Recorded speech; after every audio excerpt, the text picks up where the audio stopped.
Labadiena, jūs klausotės tinklalaidės Atgal į mokyklą. Čia Povilas Šklėrius.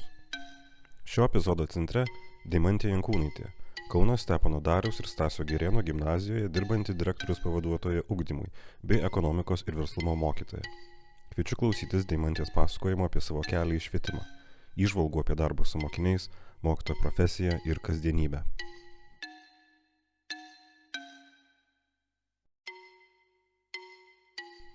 Kelias į švietimą. Tai čia gal toks, sakyčiau, kad mano kelias švietime tai toks kelias, galbūt ir kryptingas. Aš pati, kai buvau, bent jau taip tėvai sako, aš to nelabai atsimenu, bet kai buvau mažas vaikas ir kai klausė mažų vaikų, kuo norėtum būti užaugus, aš visą laiką sakiau darželio direktorė. Nežinau, kodėl darželio, nežinau, kodėl direktorė, tikrai neįsivaizduoju. Ir vėliau mokykloje tų ten svajonių, kaip visą, aš kaip tokia pakankamai esu svajoklė, man gal nebuvo tokios problemos, kaip pas daugelį būna, o ką veikti po mokyklos, aš per daug ką norėjau veikti, bet paskutiniais metais, kadangi ten po vaikystėje pati buvo labai daug veiklų, muzikos mokyklos, tarybos, moksleivių sąjungos, šokiai. Ir iš tikrųjų, net būdama jaunesnė, pakankamai turėjau tokių keletą perdegimų, kol 9-12 klasė, gal jau 10-12, tiesiog nusprendžiau daryti tai, kas man labiausiai patinka. Ir man labiausiai iš tikrųjų patikdavo muzika. Man patiko labai darbas su jaunimu, su vaikais, man patikdavo vesti, užsiimti ir aš galvoju, kaip tos dalykus suderinti ir pradėjau ieškoti tiesiog specialybės, ką su tuo veikti. Ir pasirinkau kryptingai tą muzikos pedagogiką, pavyko man įstoti ir tada kažkaip studijuodama Lietuvos muzikos ir teatro akademijoje, man vėl kažkaip neužteko ten tik studijų ir aš nuėjau į studentų atstovybę, ten tada pradėjau prezidentauti ir gavosi, kad truputėlį kitu aspektu gavau prie to švietimo prisiliesti, gal tokiu, kaip aš dabar pasižiūriu į save ten toj studentų atstovybėj, kaip aš ten įsivaizdavau, kad ten jau kažką darau, tai dabar truputėlį iš šono gal ne taip viskas atrodo, bet tikrai gavau prisiliesti iš kitos perspektyvos prie švietimo, nes mes ten priklausėm senatui, tarybai akademijos, kur pakankamai tikrai, net nepakankamai, labai svarbus klausimai buvo sprendžiami iš švietimo pusės, nuo, problemų su dėstytojais iki kažkokių daiktų pirkimo, kurie švietimui yra būtini ir aš kažkaip gavau iki studijų programų kažkokio tais rengimo ir patvirtinimo, kad tai yra reikalinga studijų programa ir man tas sritis labai patiko. Ir aš po to, iš karto baigus akademiją, aš nespėjau, kadangi dirbau, o labai norėjau Erasmuse pabuvoti ir man nepasisekė, nes dirbau tuo metu akademijai. Tai gavau galimybę, tiesiog susiradau, kad po studijų yra ta Erasmus plus praktika ir išvažiavau dirbti į Barselonos lituanistinę mokyklėlę, kaip praktiką atlikti. Ir baigus tą praktiką, tokia kaip ir grįžau į Lietuvą, be kažkokios tai savo vietos, ką toliau daryti, ką toliau veikti.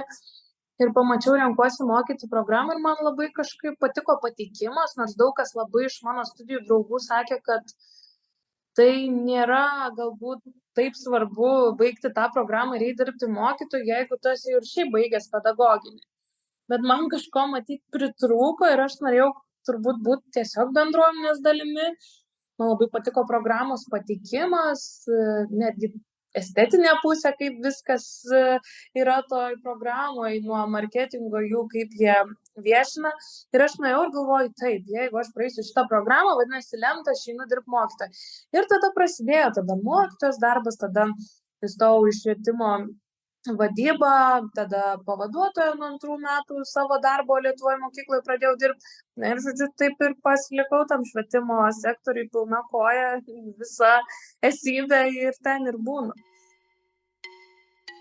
Džiaugsmas darbe.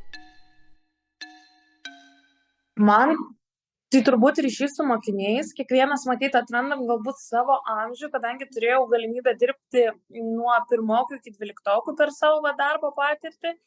Tai aš supratau, kad mano amžiaus sritis yra 9-12 ir tas kuriamas ryšys su mokiniais, tai yra mano turbūt laimė ir džiaugsmas ir, nežinau, nuo paprastų pokalbių iki koridoriuje apsikabinimo mokinių, iki jų problemų sprendimų, nežinau, to abipusio dialogo, tai čia yra pati gražiausia darbo dalis turbūt mokykloje.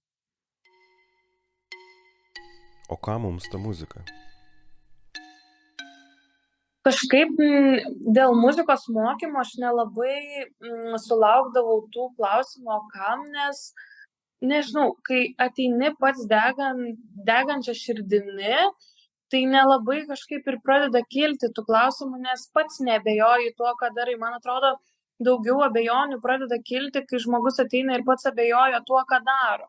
Ir iki galo pats nesupranta, kodėl tai daro. Bet man atrodo, kad tuo metu, kai aš mokiau muzikos, tai man buvo labai aišku, kodėl to reikia, kokia mano turi būti pamoka ir kaip aš noriu, kad jie išeitų kokie iš tos pamokos. Tai tokių klausimų nelabai net kildavo, kažkaip nebūdavo su tuo susidūrėm. Ekonomika ir verslumas. Ekonomika ir verslumas, tai jam iš viso yra tokia, aš nežinau, gal sakyčiau, dabar ekonomika ir verslumas yra labai, sakyčiau, populiari tema ir jiems atrodo, kad jiems tai bus svarbu gyvenime.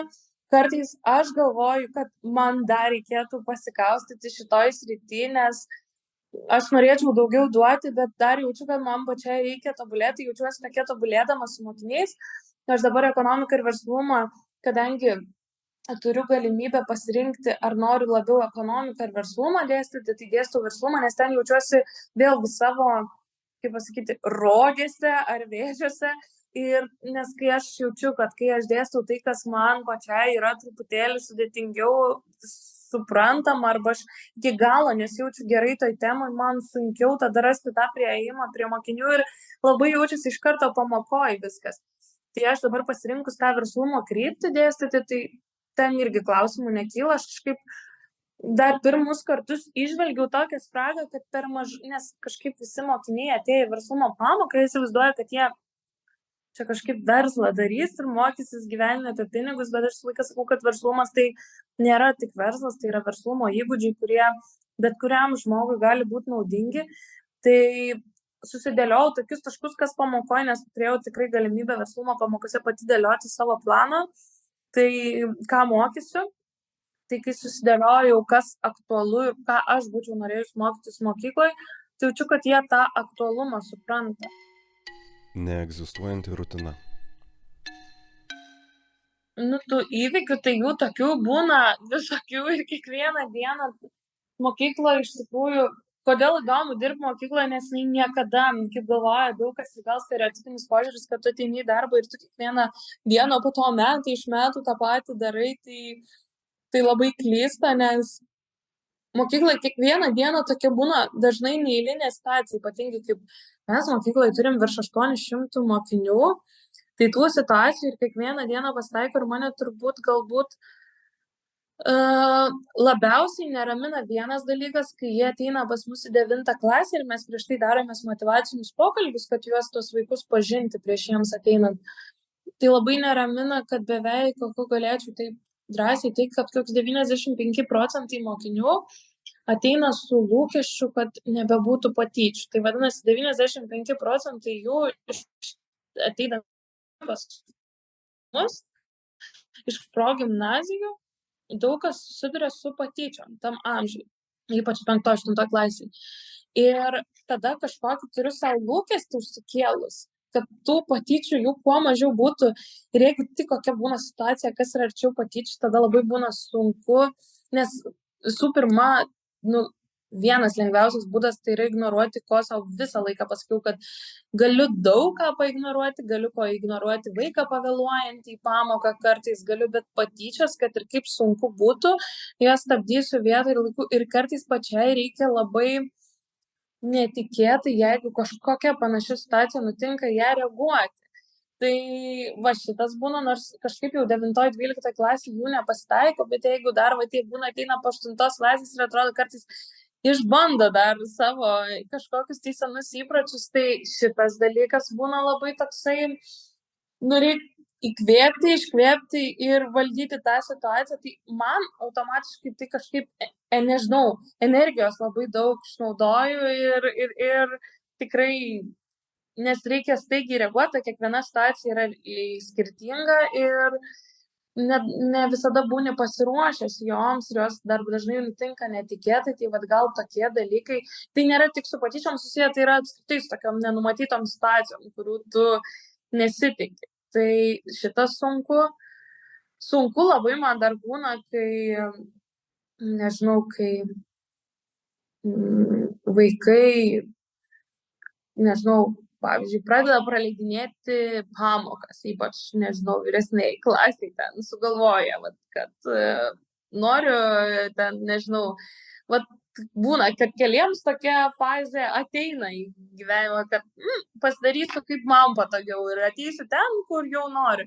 Tai irgi tie pokalbiai tokie būna, kur, viskas, kas yra iš tikrųjų iš neigiamos pusės, kur tu turi tos vaikus truputėlį net nepabarti, o tiesiog ieškoti priežasčių, kodėl taip įvyko, tai jos visą laiką būna tokios, ne per labiausiai malonės. Pokyčiai. Aš kažkaip dabartiniai mokyklai, kurioje dirbu, kai aš mokiausi gimnazijoje, aš lankiau šokius, mano šokių kolektyvo didžioji dalis mokėsi iš to gimnazijoje, kurioje aš dabar dirbu. Ir man būdavo labai keista, kaip jie nori praleisti visą laiką mokyklai, kaip jie nakvoja čia toj mokyklai, kaip jie miega toj mokyklai. Ir man toks kosmosas atrodė, kad jie tiek nori duoti mokyklai, jie tiek nori, nežinau, su jie, tiesiog joje gyventi. Ir kai aš atėjau, niekas, ta kultūra kažkokia mokyklos niekur nedingus, tai vat ir praėjusią savaitgalį mes su didelė grupė mokinių nakvojom mokyklai, darėm visokius užsiėmimus. Tai skiriasi tuo, kad kažkaip galbūt mokiniai labiau, nežinau, toks jausmas jaučiasi labiau mokyklos dalimi. Jie jaučiasi ne tik, kad ateina čia pamokas atbūti, bet jie labai daug laiko praleidžia visoms kitoms veikloms mokyklai.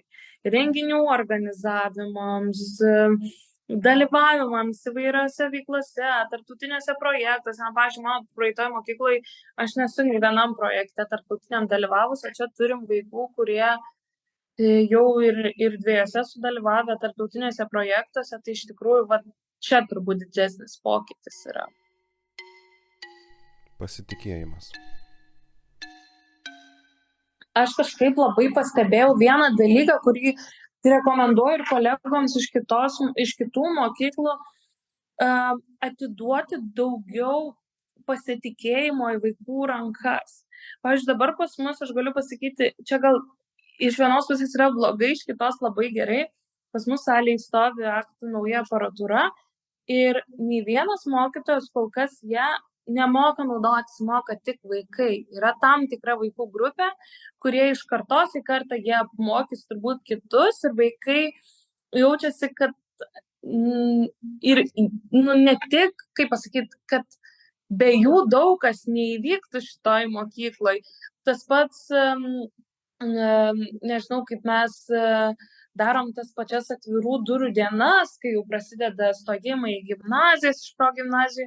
Realiai 90–80% veiklų ir taip, kaip atrodo mūsų atvirų durų dienos, tai yra inicijuojama iš vaikų pusės. Kažkaip daug tikrai tokio pasitikėjimo į vaikų rankas, daug jie žino, kas vyksta, daug jie mato, kaip dirba, kažkaip nėra tokio, kad ir, pavyzdžiui, likom mokyklai, tai tikrai vaikam drąsiai duodam kabinetų raktus, toksai, nežinau, labai tiesiog perduodam tą pasitikėjimą į vaikų rankas ir jie tada jaučiasi dalimi viso to, ko yra, o ne tik, kad jie ateina, turi kažkokias tai savo pareigas, turi taisyklės, susitarimus ir daugiau nieko negali daryti. Kad pavyzdžiui dabar ten 12 laisvai gali ginti salės raktus, repetuoti savo šimtadieniam, tai šitas juos padaro tokius, nežinau, tiesiog jie jaučia, kad tai yra ir jų namai. Čia ne tik mokytojai gyvena ir kad kabinetas nėra tik mokytojų, kad tai yra mūsų visų, nes mes jais visi kartu naudojamės. Tikrai vaikai būna atbėga, sako, va, aš čia turiu kokį langą 11-12 klasė, man reikia kompiuterio. Ir jie gaus tą kompiuterį, išsineš kažkur koridoriui, pasėdės. Toksai visame kame pasitikėjimas vaikais yra labai didelis pliusas ir aš labai rekomenduočiau, gal aš nežinau, kaip yra su jaunesniem, kas moko, bet kas turi gimnazistus, tai tikrai duot vaikam priimti sprendimus, duoti vaikam priimti iniciatyvas, leisti jiems klysti, leisti jiems išbandyti ir po to pamatysit, kaip visiems yra lengviau dirbti. Tikrai, tikrai. Patarimas būsimiems pedagogams. Mano patarimas jauniems, pradedantiems mokytojams būtų tas, kurį aš galbūt gavau renkuosi mokyti programai, kuris buvo, man atrodo, vienas man iš svarbiausių po pedagogikos studijos tų žinių, kurias aš gavau, kad džiaugtis mažomis sėkmėmis klasėje. Nes kartais, kai baigiu universitetą, galvoju, kad tavo tobula pamoka yra tada, kada tu ją paimi, susiplanuoji gerai, pravedi, visi išklausė, pareflektavo, įsivertino ir valio važiuojam. Ir jeigu taip nepavyksta, tai yra visiškai sugriuvus pamoka ir tu esi kažkoks tai nevykęs mokytojas, kuris nesugeba valdyti klasės, ten užimti. Tai mano patarimas būtų stebėti tų mažų sėkmių, nes šitame darbe mažų sėkmių būna kiekvieną dieną. Ir jeigu tas vaikas nekalbėjo 3 pamokas ir netgi ta pamoka nuėjo visiškai ne taip, kaip buvo planuota, bet tas vienas vaikas toj pamokoj prakalbėjo pirmą kartą, tai čia jau yra didelė sėkmė. Jeigu kažkoksai tai vaikas, nežinau, padarė pirmą kartą, ką nors gerai, pasidžiaugti tais mažais dalykais, nes ieškoti tų nelaimių ir nesėkmių mokykloje yra labai labai lengva, kai 30 mokinių klasė ir tikrai ne visą laiką ta pamoka einasi taip, kaip suplanuota, bet kai tu pradedi mažas sėkmės žiūrėti, arba kaip vaikai atbėga pas tave per pertrauką pakalbėti, pasidalinti kažko, tai irgi labai yra didelė mokytojo sėkmė, o ateina jauni perfekcionistai, kurie galvoja, va dabar, tai jau pavarysiu aš tą pamoką, kad jinai atrodytų tiesiog tobula, visi ateis, išklausys, yra tokių variantų ir aš labai džiaugiuosi, kam taip gaunasi, bet manau, kad daugiausiai to atveju yra tada, kada neina viskas pagal planą ir reikia stebėti iš kur kitur, semtis tos energijos pozityvo, to, nežinau, to kūro, kuris varytų toliau, o to kūro mokykloje yra labai daug, nes aš sakau, nebereikalo tie mokytojai sėdi, skundžiasi ten, kad oi, koks sunkus darbas, taip toliau, bet kodėl tada nieks nepateikia? Tikrai ne dėl to, kad mokytojas neturi kitokių gebėjimų kažką kito savo gyvenime veikti. Manau, kad tiek šilumos, meilės, atgalinio ryšio gauti atgal, jeigu mokykloje toks laiką jautiesi užpildytas. Kažkuri dalis tavo kūno visą laiką jaučiasi, kad jinai užsipildžius, nėra tos šilumos niekada, tai ieškoti, kuo užsipildyti ir džiaugtis to, kad turi užsipildęs, nes mokytojai kažkodėl vis tiek labai retai savo darbą. Jie lieka švietime N metų ir matyti yra tam tikra priežastis, apie kurią labai gaila, kad nedaug kas pasakoja, apie tą tokią gražią pusę šito darbo, o jų yra labai labai daug tų gražių dalykų. Skirtingos mokytojų kartos. Aš tai matau, kad mokytojai, kurie dirba seniau mokykloje, kadangi jie mokėsi visai kitokioj mokykloje. Ir tas ryšys tarp mokytojo ir vaiko jis buvo kitoks formuojamas. Ir ko turbūt mokytojai vyresni nori, tai to tokio kitokio vaikų grįžtamojo ryšio, kuris dabar eina visai kitokia prizmė šiuolaikiniai kartoj. Ir jo yra, iš tikrųjų, vaikai kitaip duoda tą grįžtamą ryšį ir kas jį išmoksta išvelgti, tai tikrai daug laimės tame yra, bet jis nėra toks, man atrodo, koks buvo seniau ir ta pagarba mokytojui ir jinai kitaip formuojasi ir nebėra pagarba, kai vaikas tyli pamokoje ir linksi galvą ir klausimus atsakinėja ir nežinau, ten tiesiog labai ir karta keičiasi ir požiūris į ugdymą, į mokyklą keičiasi ir kai to nėra įsisavinama arba, nu, bet aš, pavyzdžiui, aš ir suprantu visą laiką tuos mokytojus, kurie kitaip mąsto, nes, nu, kai tu kitaip augi, tu kitaip matai, tavo irgi kūne, organizme susiformuoja, matyt, kažkoks požiūris, o požiūrį keisti ir save keisti yra, nu, sudėtinga, žmonės labai po truputį keičiasi. Tai čia toks užburtas ratas truputėlį gaunasi. Prestižas. Aš nežinau, su tuo prestižu, tai būtų labai smagu, kad tai taptų prestižinė profesija ir aš norėčiau, kad tai taptų vien dėl to, kad tiesiog daugiau žmonių priimtų taip kaip gerą galimybę gyvenimo, nes dabar tai dar vis labai stereotipai yra apie šitą specialybę tokie susigulėję ir mes su vaikais labai daug kalbamės ir aš visą laiką jų klausiu, o kodėl jūs nebūsit mokytojais, ypač jeigu ką nors jie pradeda skųstis, aš tada klausiu, o tai ar būsi mokytojai, ar planuoji būti? Sakau, nes tu gali būti žmogus, kuris keičia. Ir tada įsivyrauja klasėje diskusija, kodėl niekada nebūčiau mokytojų.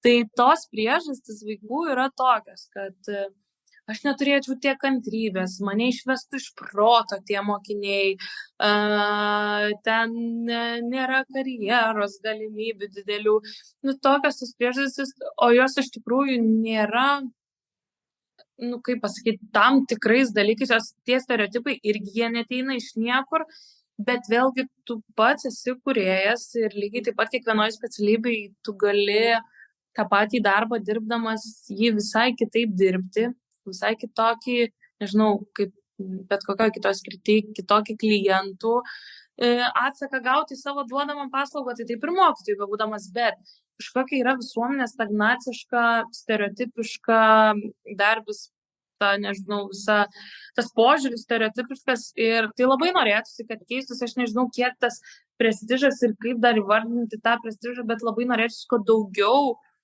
vaikų, mokinių būtų užnorinti būti mokytojais. Ir man atrodo, čia yra mūsų mokytojų pareiga tą daryti.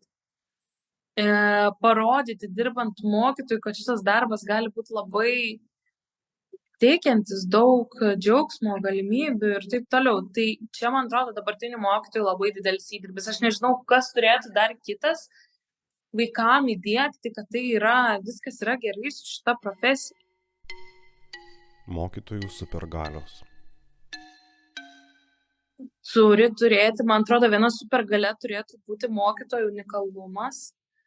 Tai kas smagu, kad tikrai, va, aš mokykloje pas mus pastebiu, kad mokytojai tikrai unikalūs ir nesistengia galbūt eiti šablonų ir tas vaikams irgi yra įdomu, nes jie kiekvieną pamoką gauna pažinti su unikalia asmenybė, o kitas dalykas, tai aš manyčiau, kad būtų pati geriausia supergalia viena bendrai visiems mokytojams, tai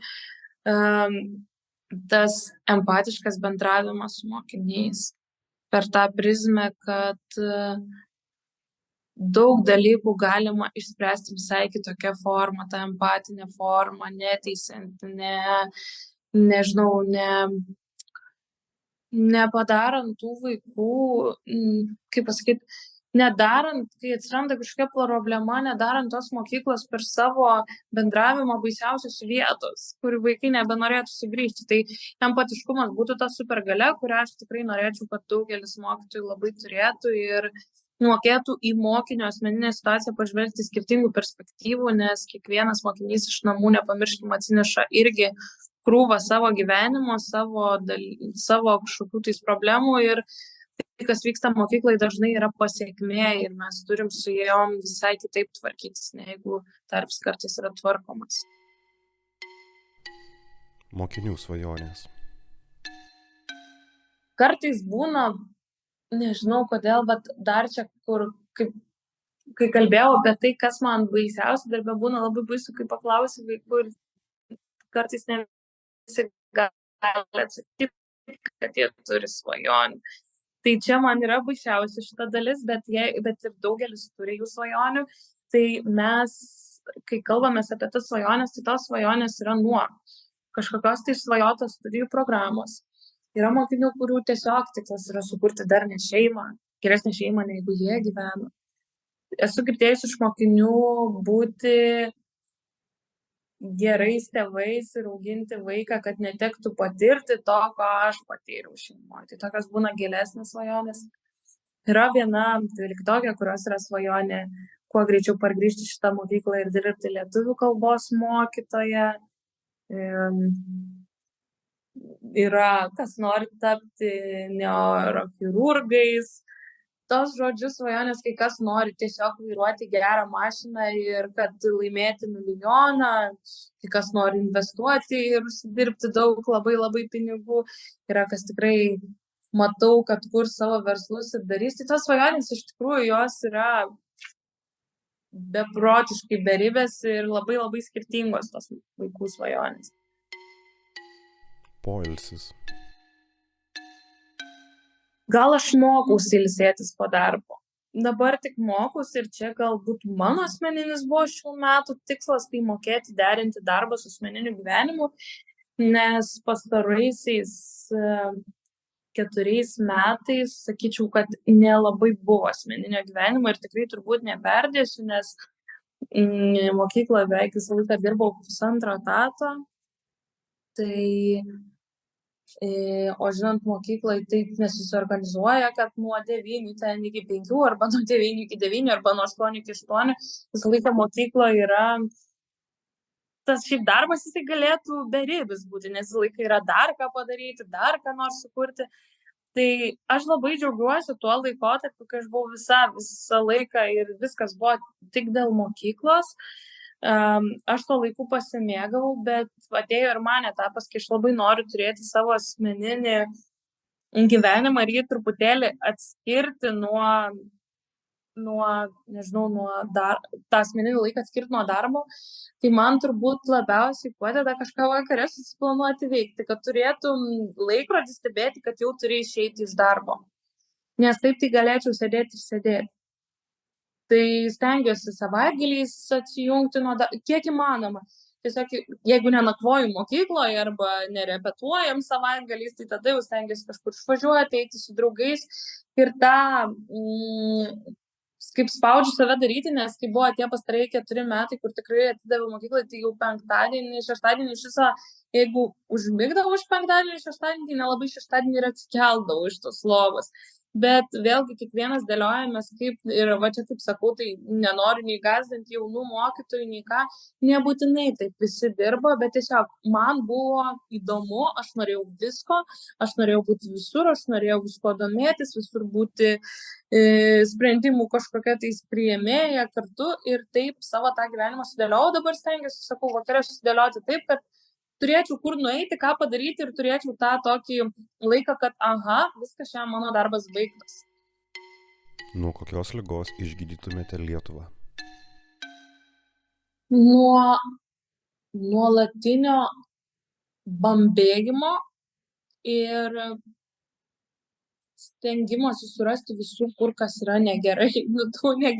Stengimosi atrasti, kiek norėčiau nuo tos bambėjimo ligos ir tos skundimosi ligos. Aš nesakau, kad visą laiką ten yra blogai skųstis vėlgi, bet kartais jaučiasi, kad skųstis mums yra faina, mums yra gerai. Tai aš norėčiau, kad daugiau džiaugtis ir galvoti, kas yra gerai, nes čia labai mes irgi savo gyvenimą dėliojam ir labai viskas priklauso nuo mūsų požiūrio, tai bambėjimo ligą norėčiau išgydyti.